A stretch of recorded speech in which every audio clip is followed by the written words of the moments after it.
Hi hello guys నమస్తే అందరికీ నేను మీ BTR welcome to BTR film laboratory big boss season 9 episode 79 update చూసేద్దాం. సంజన గారు తనుజాతో ఒక మాట అన్నారు. అదేంటంటే రీతుకి డెమాన్ కి మధ్యలో ఏదో జరుగుతుంది, అది ఏంటో అర్థం కావట్లేదు. వీళ్ళు హౌస్ లో ఉన్నప్పుడు ఇలా ఉంటారా లేకపోతే బయటకు వెళ్ళిపోయినా ఇలా ఉంటారా అని చెప్పి ఒక డిస్కషన్ అయితే జరిగింది.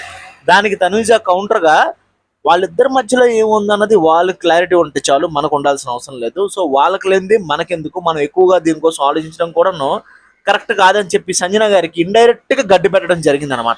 యాక్చువల్ నిజం అది. ఏదన్నా ఉంటే వాళ్ళకి ప్రాబ్లం ఉండాలి, వాళ్ళ పేరెంట్స్ కి ప్రాబ్లం ఉండాలి. మీకెందుకు సంజన గారు? మీరేమన్నా వాళ్ళిద్దరికి పెళ్లి చేస్తారు, లేకపోతే మీరేమన్నా వాళ్ళని పెంచుతారా? సో మీకు సంబంధం లేదు. ఒక గాసిప్ విషయంగా గుర్తుపెట్టుకోవాలని చెప్పి మీకు అనిపించింది. సునకానందం అనమాట. అంతకు మించి ఇంకేమీ లేదు మీలో. భరణి గారు దివ్యాన్ని నామినేట్ చేస్తుంటే ఎలిమినేషన్ కి దివ్య తట్టుకోలేకపోయింది, ఆర్గ్యుమెంట్ దిగిపోయింది. దివ్య ప్రతిసారి కూడా నువ్వు భరణి గారి మీద చాలా అడ్వాంటేజ్ తీసుకుంటుంది, గ్రాంటెడ్ తీసుకుంటుంది అనిపిస్తుంది అనమాట. డామినేట్ చేయడానికే ట్రై చేస్తుంది. ఇప్పుడే కాదు, ఎప్పుడు కూడా ఒక వ్యక్తిని డామినేట్ చేయడం అనేది తప్పు. కళ్యాణ్ అండ్ డిమాండ్ మధ్యలో గొడవ. డిమాండ్ కళ్యాణ్ ని టార్గెట్ చేశాడని చెప్పి అర్థం అవుతుంది అనమాట వాళ్ళిద్దరు కన్వర్జేషన్స్ లో. తనూజకి దివ్యకి గొడవ జరుగుతుంది కదా. ఈ గొడవలో తనూజ దివ్య ఇద్దరు ఒకరినొకరు నామినేట్ చేసుకొని ఇద్దరు ఫ్రెండ్స్ అయిపోయారు. మధ్యలో భరణి గారిని యదవం చేశారు. ఇలా ఉంటది. ఇద్దరు ఆడవాళ్ళు ఒక చోట చేరితే, ఇద్దరు ఆడవాళ్ళ మధ్యలో ఒక మగాడు ఉంటే ఇది పరిస్థితి అనమాట. రేపొద్దున వాళ్ళు ఒకటైపోతారు, మధ్యలో మనల్ని ఇరికించేస్తారు అనమాట.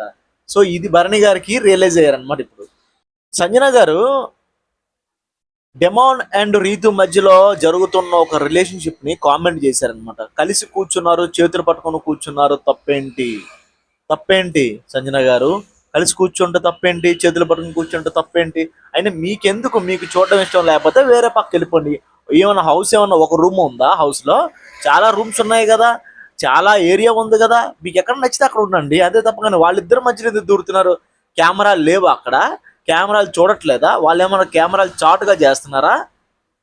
ఊరకనే ఏదో ఒకటి పోర్ట్రే చేయాలి, ఏదో ఇబ్బంది పెట్టాలి అనే ఒక థాట్ తప్ప అంతకు మించి ఇంకేమీ లేదనమాట. ఇప్పుడు ఎపిసోడ్ 8 చూద్దాం. రీతు విషయంలో డెమాన్ పొసెసివే, తనూజకి కాకపోతే అర్థం కాలేదు అంతే.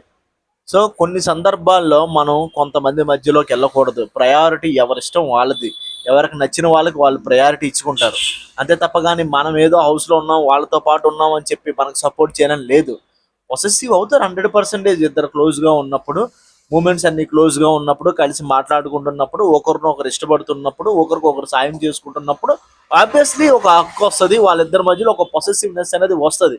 దాన్ని పాజిటివ్గా చూడాలి తప్ప కానీ నెగిటివ్గా చూడకూడదు అనమాట. భరణి గారు మీరు కెప్టెన్ అవ్వట్లేదని బాధపడకండి. మీరు కెప్టెన్ అవ్వకపోయినా మా అందరి మనసుల్లో మీరు కెప్టెన్గా ఎప్పటికీ ఉంటారు. ఎందుకంటే మీ పెద్దరికం కానీ, మీ బిహేవియర్ కానీ, మీ సెటిల్డ్గా ఉండే మనస్తత్వం కానీ, మాట్లాడే విధానం కానీ చాలా యూనిక్గా ఉంది. మీరు ఎదగాల్సిన చోటుకి ఎదిగేశారు ఆల్రెడీ. గెలవాల్సినవన్నీ గెలిచేశారు. ఎంతోమంది మనసులను గెలిచేశారు. కప్ ఎంత మీకు? బిగ్ బాస్ హౌస్ కప్ ఎంత అండి మీకు? ఎంతోమంది మనసులను గెలిచారు మీరు. భరణి గారు అండ్ దివ్య మధ్యలో బాండ్ కాస్త బౌన్స్ అయిపోయింది అనమాట. ఎందుకంటే భరణి గారి యొక్క గురువు అయిన నాగేంద్రబాబు గారు, ఆయన మదర్ వచ్చిన తర్వాత మొత్తం భరణి గారి మైండ్ అంతా మారిపోయి అసలు దివ్యాని ఒక ర్యాంప్ వేయడం మొదలు పెట్టారు అనమాట. మాటలతో, తన యొక్క ఆటతోని దివ్య షాక్ అయిపోయింది అనమాట. గేమ్ మొత్తం చేంజ్ అయిపోయింది భరణి గారిది. ఇంకా దివ్యాకి భరణి గారికి మధ్యలో ఎమోషన్ అంతా డ్రై అయిపోయింది అనమాట. ఒక డ్రై ల్యాండ్ లాగా అయిపోయింది. వాళ్ళిద్దరూ బయటికి వెళ్ళినా కూడా మాట్లాడుకుంటారని గ్యారంటీ ఇవ్వలేకపోతున్నాం.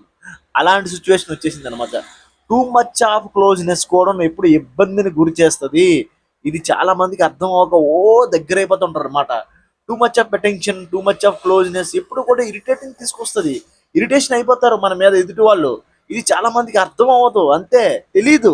ఇప్పుడు భరణి గారు దివ్య మధ్యలో జరుగుతుంది అదే. ఇద్దరు ఎడమొహం పెడమొహం పెట్టుకున్నారు. ఒకరితో ఒకరు మాట్లాడుకోవట్లేదు, ఒకరితో ఒకరు మాటలు ఇసురుకుంటున్నారు. మాట్లాడితే గొడవ, చిన్నది ఏం జరిగినా చివుక్కుమంటున్నారు. అలాంటి పరిస్థితికి వచ్చారు. ఒకరి కోసం ఒకరు ఏడ్చుకునే స్థాయి నుంచి ఒకరి కోసం ఒకరు మాట్లాడుకుంటే గొడవ పడే స్థాయికి వచ్చేసారనమాట. ఇలాంటి పరిస్థితి రాకూడదంటే ఇప్పుడు అందరితో అంత క్లోజ్ ఉండకూడదు. మనం ఏ ప్రాంతానికి చెందిన వాళ్ళం, మనం ఏ మనుషులకు చెందిన వాళ్ళం అనేది 100% గుర్తుపెట్టుకొని మనం సొసైటీలో ఉండాలి. లేకపోతే గనక బాధపడాల్సి వస్తుంది. ఎపిసోడ్ 82 చూద్దాం. దివ్య రోజు రోజుకి లైన్ క్రాస్ అయిపోతుంది భరణి గారి విషయంలో. ఏ అని పిలవడం, గొడవ పడడం, అరవడం, ఆర్గ్యుమెంట్ చేయడం, లేని పనులు మాట్లాడడం. భరణి గారి యొక్క స్థాయి ఏంటి, ఆయన ఒక ఏజ్ ఏంటి, ఆయన ఒక హోదా ఏంటి? దివ్య, ఇది నీ మైండ్లో లేదా? ఎంత పని బ్రదర్ అని నువ్వు ఫీల్ అయితే మాత్రం అంత గ్రాంటెడ్గా తీసుకుంటావా? ఏమైనా నీ తోడబుట్టాడా? లేకపోతే గనక మీ చిన్న అన్న తాలూకోలా, పెదనాన్న తాలూకోలా నువ్వు అంత గ్రాంటెడ్గా తీసుకోవాలి? లేకపోతే చిన్నప్పటి నుంచి నీతో ఏమన్నా చదువుకున్నారా, కలిసి ఆడుకున్నారా? ఆయనకు ఒక హోదా ఉంది, ఆయనకు ఒక ఏజ్ ఉంది, ఆయనకి ఒక స్థాయి ఉంది, ఆయనకు ఒక పబ్లిక్ లో ఒక ఇమేజ్ ఉంది. ఆయన అది మైండ్ లో పెట్టుకొని కదా నువ్వు ఆయనకి రెస్పెక్ట్ ఇవ్వాలి, ఆయనతో బిహేవ్ చేయాలి. ఇది చేయకుండా నీకు ఏదో బ్రదర్ అనే ఎమోషన్ నీ మైండ్ లో ఉందని చెప్పి నీ ఇష్టానికి మాట్లాడకూడదు కదా దివ్య. సో ఎపిసోడ్స్ అయితే అంత ఇంట్రెస్టింగ్ అనిపించట్లేదు, లాస్ట్ గా వచ్చేసినాయి కాబట్టి అంత చిందరవందరగా చిరాగ్గా అనిపిస్తున్నాయి చూడడానికి కూడాను. పెద్ద ఇంట్రెస్టింగ్ గా గేమ్ అయితే ఏం ప్లే అవ్వట్లేదు.